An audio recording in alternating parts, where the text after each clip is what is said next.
Assalamualaikum warahmatullahi wabarakatuh. Kami dari kelompok 3B, absensi ke-21 sampai 24 akan mempresentasikan materi mata kuliah kewarganegaraan dengan judul Ketahanan Nasional dalam Membangun Komitmen Kolektif Kebangsaan pada mata kuliah yang diampu oleh Ibu Annisa Indah Nuari, SHMH. Sebelum masuk ke pokok pembahasan, izinkan kami untuk memperkenalkan anggota kelompok terlebih dahulu. Kelompok kami terdiri atas 4 orang, yaitu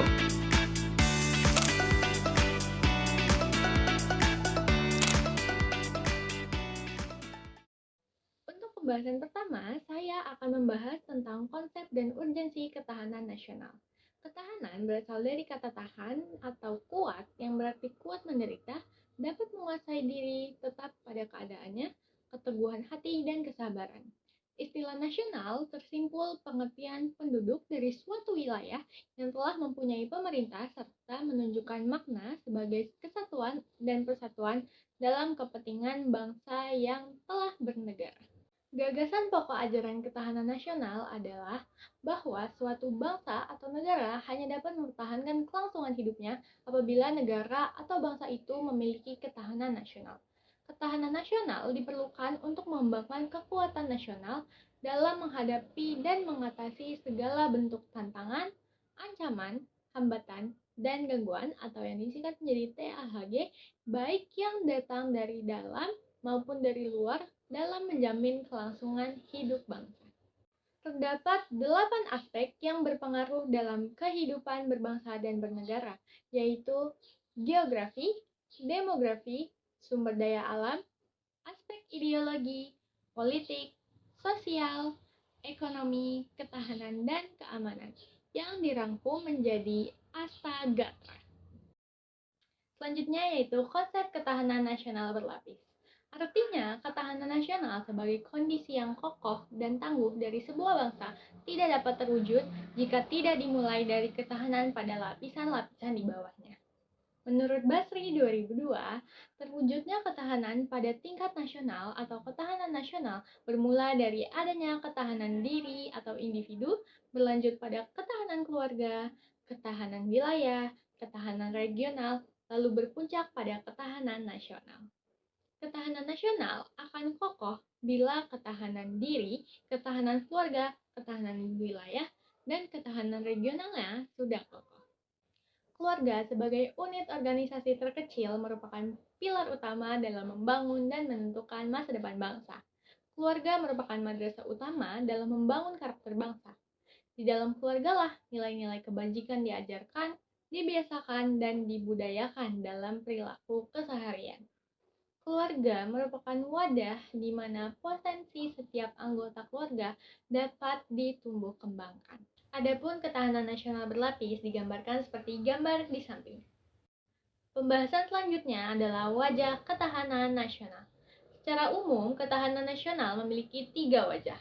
Ketahanan dapat dipandang sebagai sebuah konsepsi atau doktrin, ketahanan nasional sebagai kondisi, dan ketahanan nasional sebagai strategi menurut Lemhanas 1981. Yang pertama yaitu konsepsi atau doktrin. Perlu diingat bahwa ketahanan nasional adalah suatu konsepsi khas bangsa Indonesia yang digunakan untuk dapat menanggulangi segala jenis dan bentuk ancaman yang ada.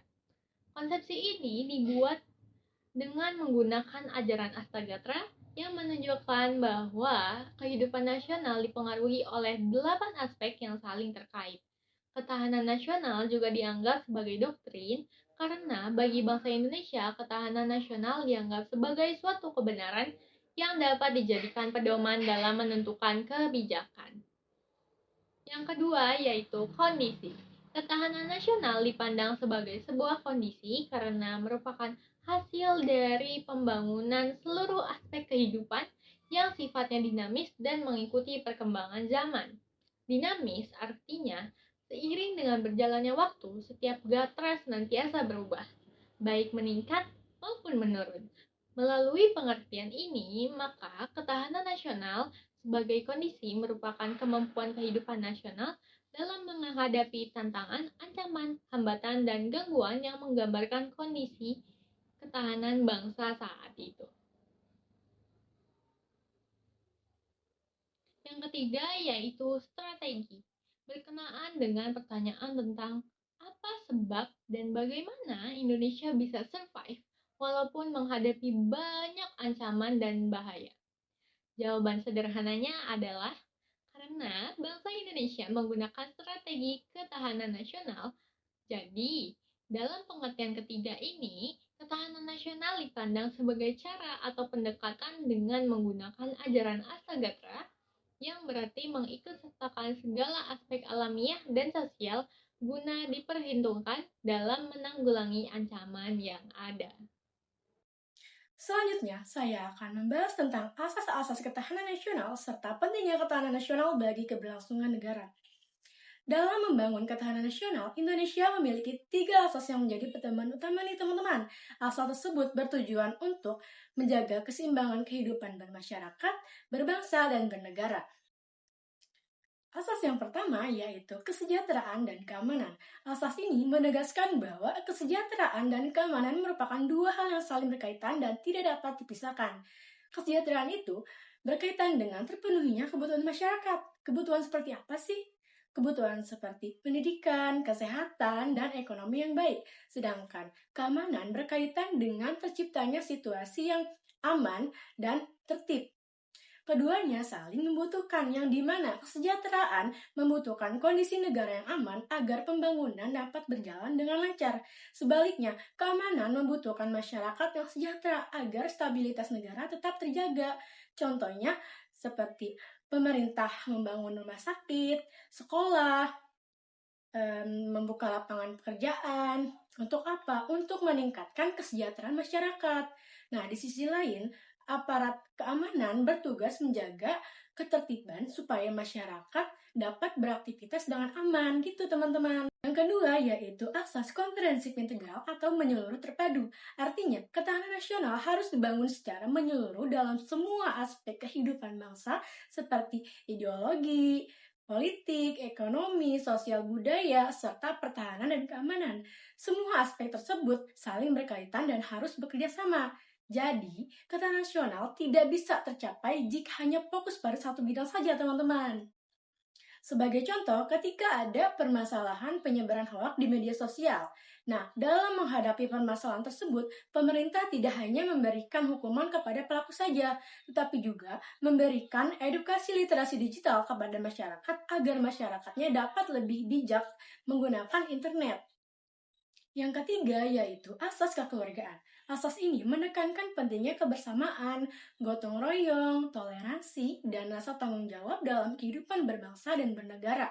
Seperti yang kalian sudah ketahui, Indonesia memiliki banyak perbedaan, yaitu dari perbedaan suku, agama, dan pendapat. Nah, melalui asas kekeluargaan ini, perbedaan tersebut dijadikan kekuatan untuk mempererat persatuan bangsa, bukan malah menjadi sumber perpecahan. Nah, asas ini juga mencerminkan karakter bangsa Indonesia yang mengutamakan musyawarah dan gotong royong dalam menyelesaikan masalah bersama. Selanjutnya, saya akan menjelaskan pentingnya ketahanan nasional yang kokoh bagi keberlangsungan negara. Ketahanan nasional sangat penting teman-teman, karena dapat membantu negara menjaga stabilitas, kedaulatan, keamanan, dan persatuan bangsa.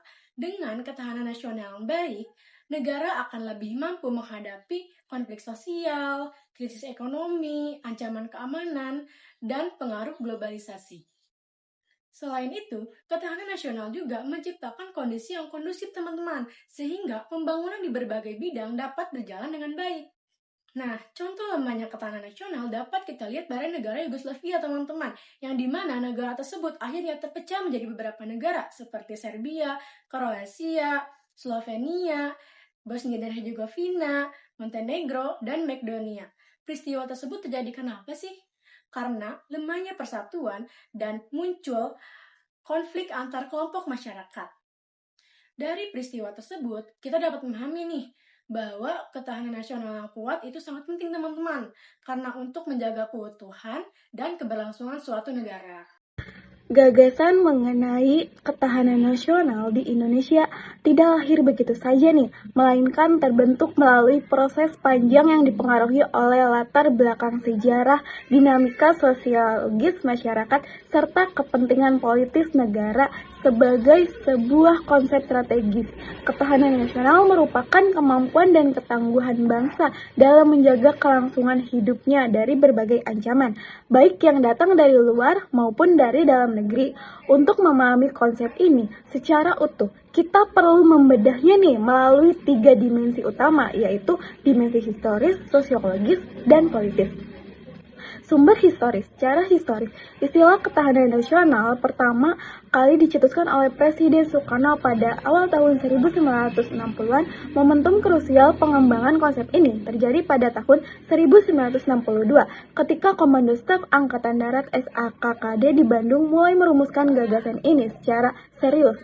Langkah tersebut diambil sebagai respon langsung terhadap situasi geopolitik global saat itu, khususnya meluasnya pengaruh komunisme di kawasan Indochina seperti Laos, Vietnam, dan Kamboja, serta maraknya gerakan komunis di negara tetangga seperti Filipina, Malaysia, Singapura, dan Thailand.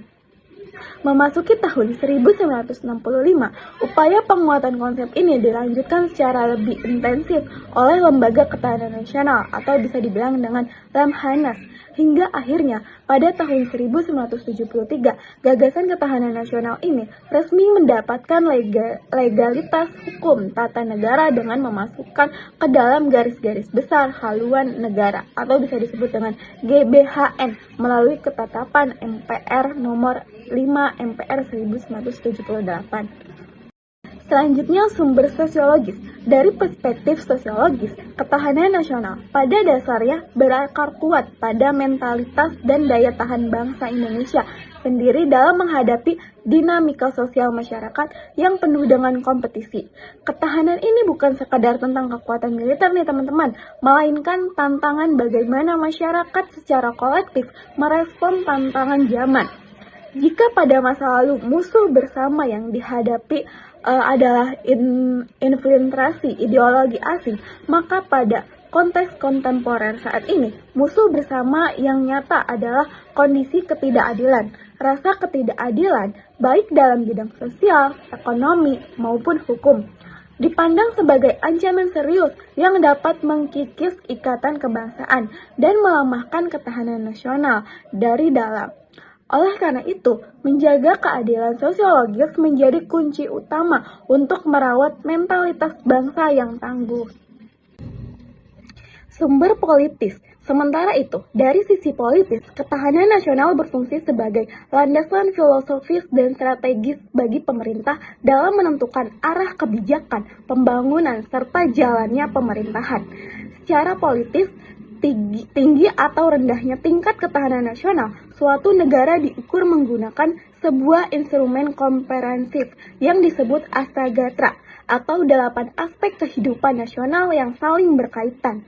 8 aspek ini mencakup unsur-unsur alamiah yang bersifat statis, yaitu geografi, demografi, dan kekayaan alam, yang kemudian dipadukan dengan unsur-unsur sosial yang bersifat dinamis, meliputi ideologi, politik, ekonomi, dan sosial budaya, serta pertahanan dan keamanan. Melalui pengelolaan Astagatra ini yang seimbang, negara dapat merumuskan kebijakan politik yang tepat untuk menjaga kedaulatan bangsa.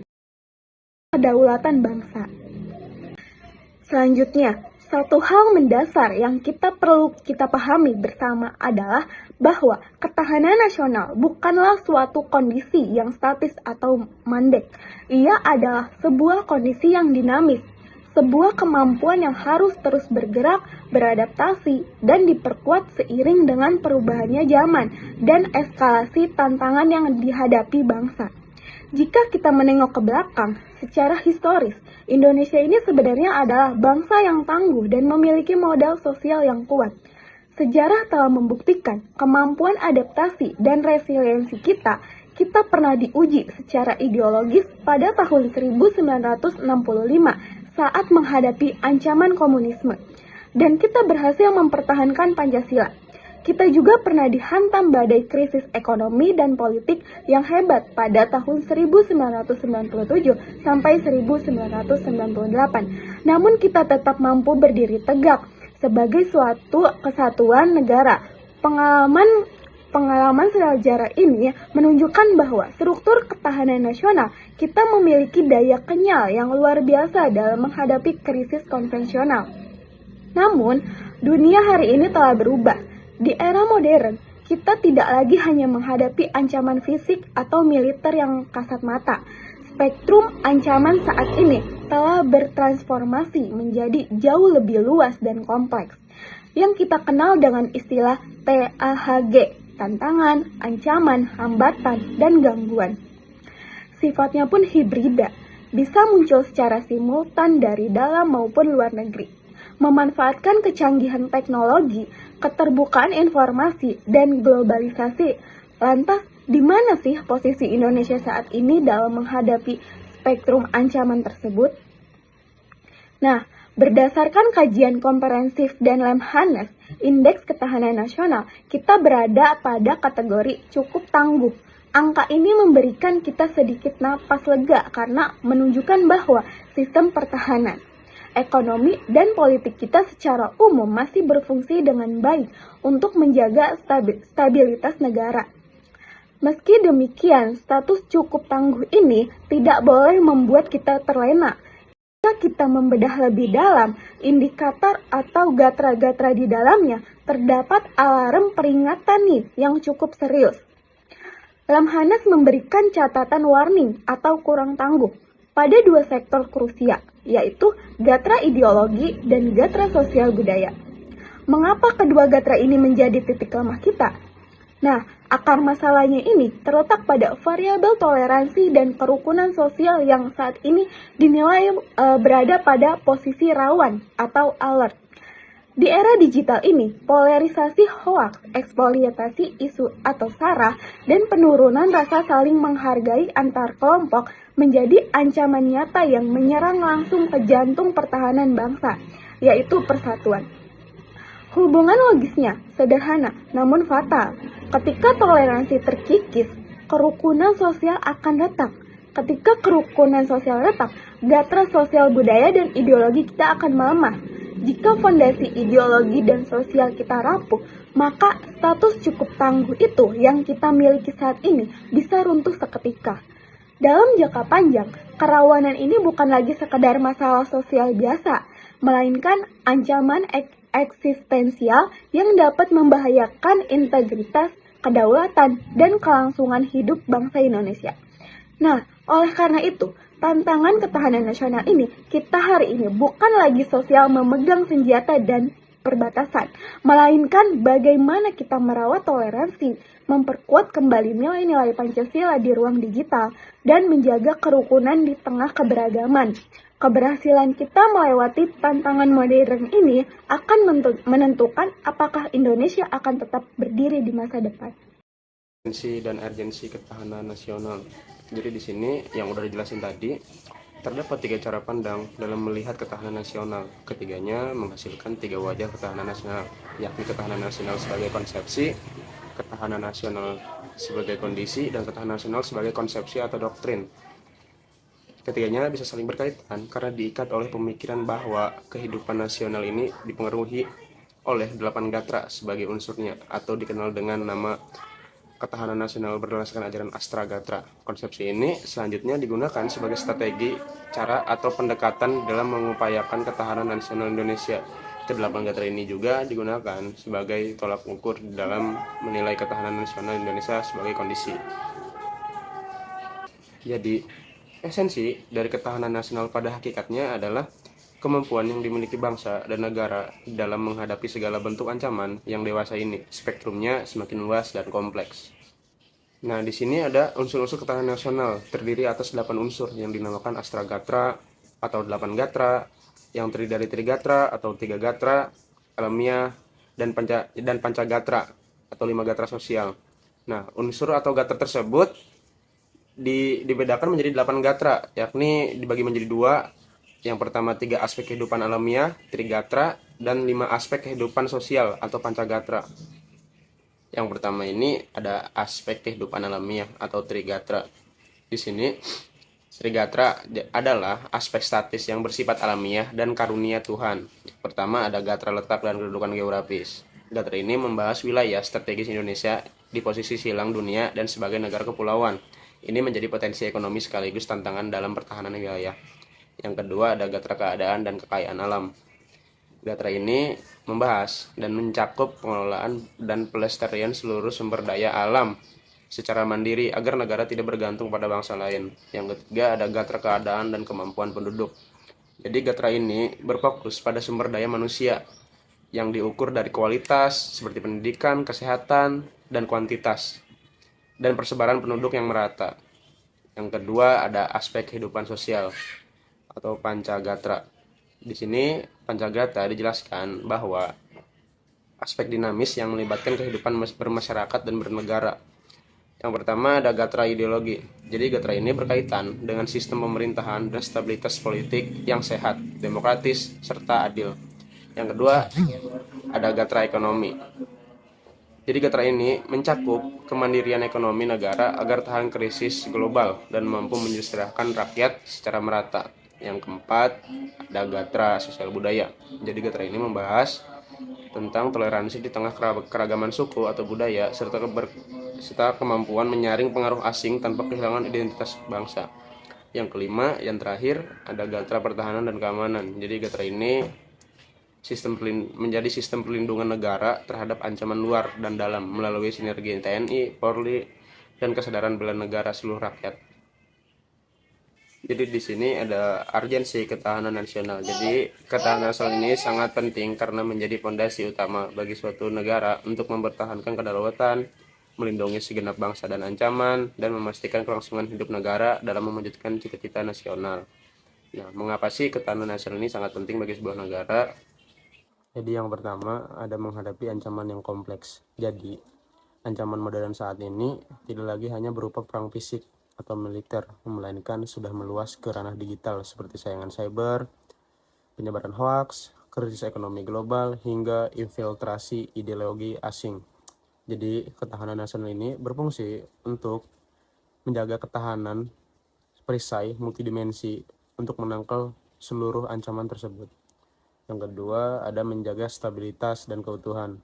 Jadi sebagai negara kepulauan yang sangat beragam dari segi suku, ras, agama, budaya. Jadi Indonesia itu memiliki potensi konflik internal yang besar gitu. Jadi ketahanan nasional ini penting untuk menjaga keseimbangan, harmoni, dan stabilitas dalam negeri agar keutuhan NKRI tetap terjaga. Jadi yang ketiga ada menjamin keselamatan rakyat. Jadi melindungi warga negara adalah tugas paling mendasar dari sebuah negara. Jadi ketahanan nasional ini memastikan adanya sistem yang kuat untuk melindungi rakyat dari berbagai bahaya, mulai dari bencana alam, wabah penyakit, kriminalitas, hingga konflik sosial, sehingga masyarakat bisa beraktivitas dengan rasa aman.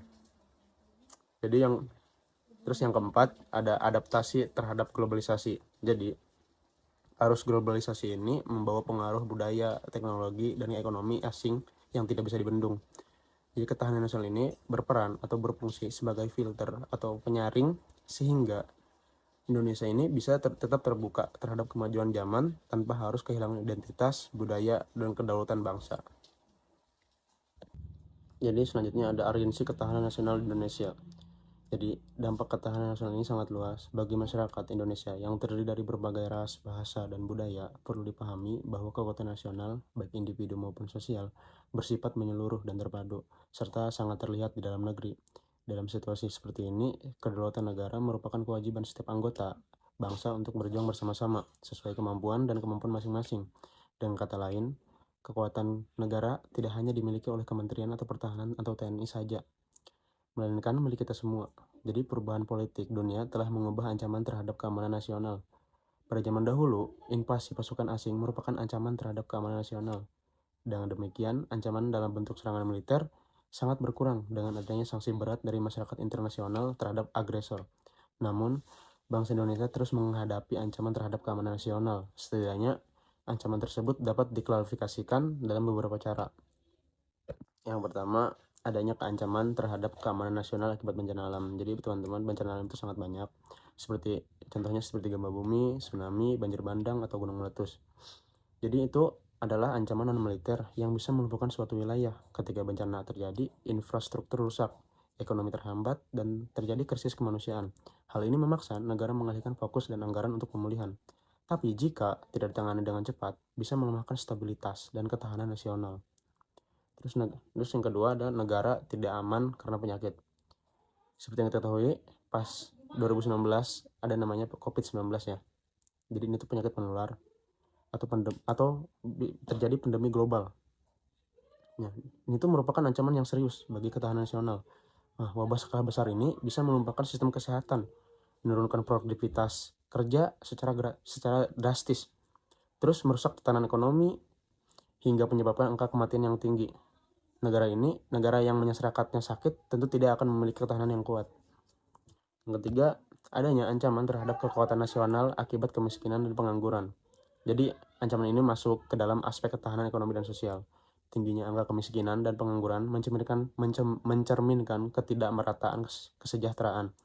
Kondisi ini memicu berbagai masalah baru seperti meningkatnya angka kriminalitas, kesenjangan sosial, dan ketidakpuasan masyarakat terhadap pemerintah. Jika dibiarkan, hal ini bisa memicu konflik internal atau demonstrasi besar-besaran yang mengguncang stabilitas negara. Yang keempat, adanya ancaman terhadap keamanan nasional disebabkan oleh zat berbahaya seperti obat-obatan. Nah, poin ini merujuk pada ancaman narkoba. Jadi narkoba ini kan obat-obatan terlarang ya, serta penyelundupan. Jadi yang keempat adanya ancaman terhadap keamanan nasional disebabkan oleh zat berbahaya. Jadi yang keempat itu adanya ancaman terhadap keamanan nasional yang disebabkan. Di yang keempat ini adanya ancaman terhadap keamanan nasional yang disebabkan oleh zat-zat berbahaya seperti obat-obatan. Jadi poin keempat ini merujuk pada ancaman narkoba seperti narkotika dan obat-obatan terlarang serta penyelundupan zat kimia berbahaya. Jadi penyalahgunaan obat-obat ini bisa merusak generasi muda suatu bangsa. Selain merusak moral dan kesehatan fisik, jaringan narkoba internasional juga seringkali membiayai kejahatan terorganisir lainnya yang merongrong hukum dan kedaulatan negara. Terus yang kelima, adanya ancaman terhadap kekuatan nasional pada faktor nasional dan politik. Jadi faktor politik internal seperti korupsi, perebutan kekuasaan yang tidak sehat, polarisasi masyarakat karena isu SARA, hingga kebijakan pemerintah yang tidak berpihak pada rakyat bisa memperlemah ketahanan nasional. Ketika situasi politik tidak stabil, kepercayaan publik runtuh dan negara menjadi rapuh sehingga mudah diintervensi oleh kepentingan asing. Baik, yang keenam, adanya keamanan sosial terhadap keamanan nasional akibat situasi militer. Jadi poin keenam ini berkaitan dengan bagaimana situasi militer baik dari dalam negeri maupun ketegangan geopolitik luar negeri mempengaruhi kondisi psikologis dan sosial masyarakat. Jika adanya ancaman agresi militer, konflik bersenjata, atau ketegangan perbatasan, masyarakat akan merasa tidak aman. Sebaliknya, kesiapan militer yang kuat dan profesional diperlukan untuk memberikan rasa aman agar warga negara bisa beraktivitas dengan tenang tanpa dihantui rasa takut akan perang. Di sini selanjutnya ada studi kasus ketahanan nasional. Contohnya itu ada konflik Laut Cina Selatan dan sengketa perairan Natuna. Jadi Indonesia mulai terlibat dalam konflik di Laut Cina Selatan sejak tahun 2010. Setelah Cina mengklaim zona ekonomi eksklusif Indonesia di bagian utara Kepulauan Natuna, klaim sepihak dari Tiongkok terus berlanjut dan mencapai puncaknya pada tahun 2016. Ketika kapal penangkap ikan dari Tiongkok melakukan penangkapan ikan ilegal di perairan Natuna, hal ini kemudian diikuti dengan insiden serupa pada tahun 2019 sampai 2020. Konflik ini tidak hanya berdampak pada aspek militer, tetapi juga mempengaruhi aspek ekonomi dan kedaulatan hukum. Kedaulatan Indonesia sedang menghadapi ancaman yang serius karena adanya klaim tumpang tindih dari beberapa negara di wilayah Laut Cina Selatan.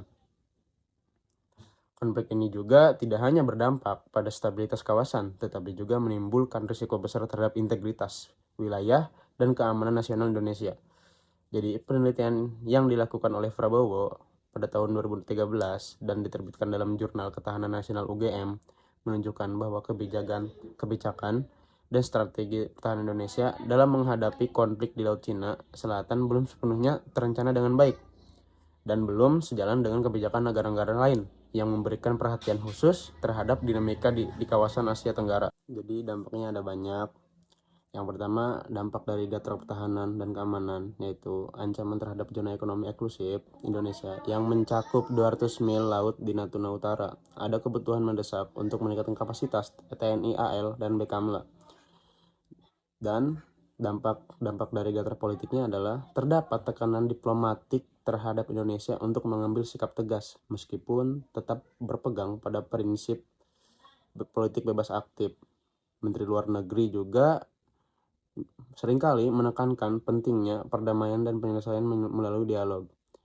Yang ketiga, dampak dari gatra ekonominya, jadi ancaman terhadap potensi sumber daya laut dan cadangan minyak serta gas di wilayah perairan Natuna yang memiliki nilai strategis yang tinggi.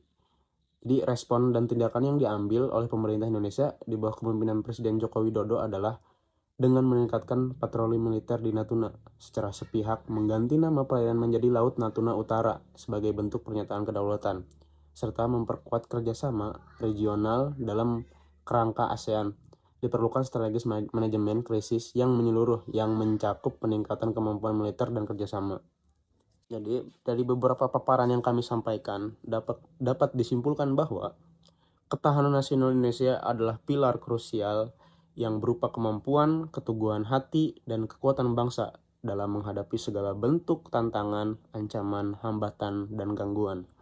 Demi menjamin kelangsungan hidup bernegara, urgensi konsep ini berkaca dari sejarah runtuhnya negara Yugoslavia akibat rapuhnya persatuan, yang kemudian diantisipasi Indonesia sejak tahun 1960-an melalui pengembangan doktrin komprehensif oleh Lemhanas untuk membendung berbagai ideologi asing dan ancaman modern.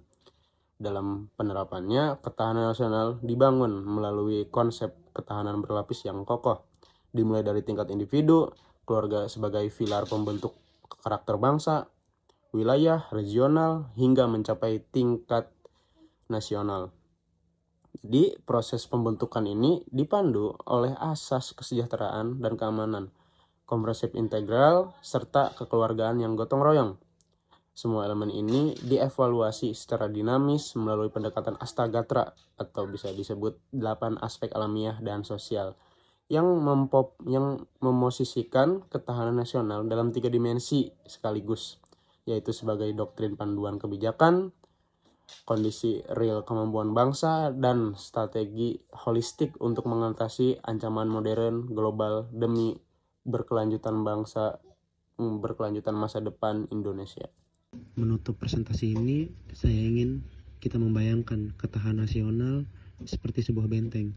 Benteng yang kokoh tidak dibangun dari batu satu raksasa yang utuh, melainkan dari susunan jutaan batu bata kecil yang saling mengunci dan menguatkan. Kita semua adalah batu bata tersebut. Jika satu saja dari kita rapuh, maka runtuhlah kekuatan benteng itu. Mari menjadi batu bata yang solid, yang menjaga ekonomi kita, budaya kita, dan ideologi kita, agar bangsa ini tetap berdiri tegak menghadapi badai global apapun. Terima kasih dan sampai jumpa kembali. Wassalamualaikum warahmatullahi wabarakatuh.